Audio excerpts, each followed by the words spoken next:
Hello' guys, মোৰ নাম জানিয়া আৰু মোৰ নিকনেম হৈছে সীমা। তো এয়া চিংকি গগৈ বাইদেউ, তেখেতে মোৰ লগত মৰাণলৈ গৈছিলে। যিহেতু চুলি ষ্ট্ৰেট কৰিছিলোঁ, মই মানে চুলি পোন কৰিছিলোঁ আৰু এই দাদাটোক কোৱাৰ পাছত মানে চুলি অকণমান কাটি দিয়ক বুলি কওঁতে আৰু কাটি দিলে আৰু দেখিছেনে, একদম মানে ইমান ৰিকুৱেষ্ট কৰিব লগা হৈছে।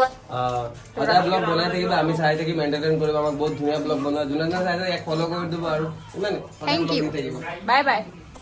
তাৰপিছত চিংকিয়ে কাপোৰৰ দোকান এখনত সোমালে, তাৰপিছত পইচা নাই কিন্তু এনেইহে সোমাইছে। তাৰপিছত আৰু তাইক নিলে আৰু নোখোৱাকৈ থাকিব পাৰিম জানো, খুৱাবলৈ লৈ গ'লোঁ আৰু তাকে তাইনো ক'ত দোকান কি চিনি পায় আৰু তাই এখন জিঅ' নে কি ৰেষ্টুৰেণ্ট এখনলৈ লৈ গ'ল, সোমালোঁ। তাই অৰ্ডাৰ দিলে আৰু তাৰপিছত আৰু হাত চাত ধুই দেখিছে ৰাক্ষসৰ নিচিনা খাবলৈ মানে বহিলে আৰু তাৰপিছত মোৰ ইমান খং উঠিছে, মই বোলো নিদিওঁ তাইক খাবলৈ। মই অকলে নিজে লৈ লৈছোঁ, ভিখাৰী নিচিনা খুজি আছে দে মাথাটো গৰম কৰি দিছে, মানে দিব লগা হৈ গ'ল আৰু পাছত।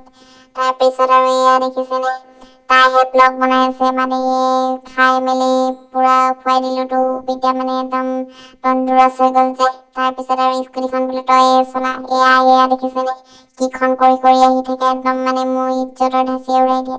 তাৰপিছত এয়া তাহাঁতৰ ঘৰ পালোহি আৰু তাৰপিছত আকৌ মোৰ লগত ওলালে নহয় ৰাজগড়লৈ বুলি, মাথাটো বেয়া কৰি দিব মানে ছোৱালীজনী যে লৈ গ'লোঁ আৰু তাৰপিছত আকৌ ৰাজগড়লৈ।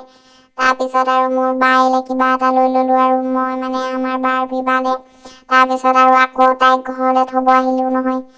গাইজ কি ক'ব আৰু, থেংক ইউ দেই, ইয়াতে সামৰণি মাৰিছোঁ ভিডিঅ'টো।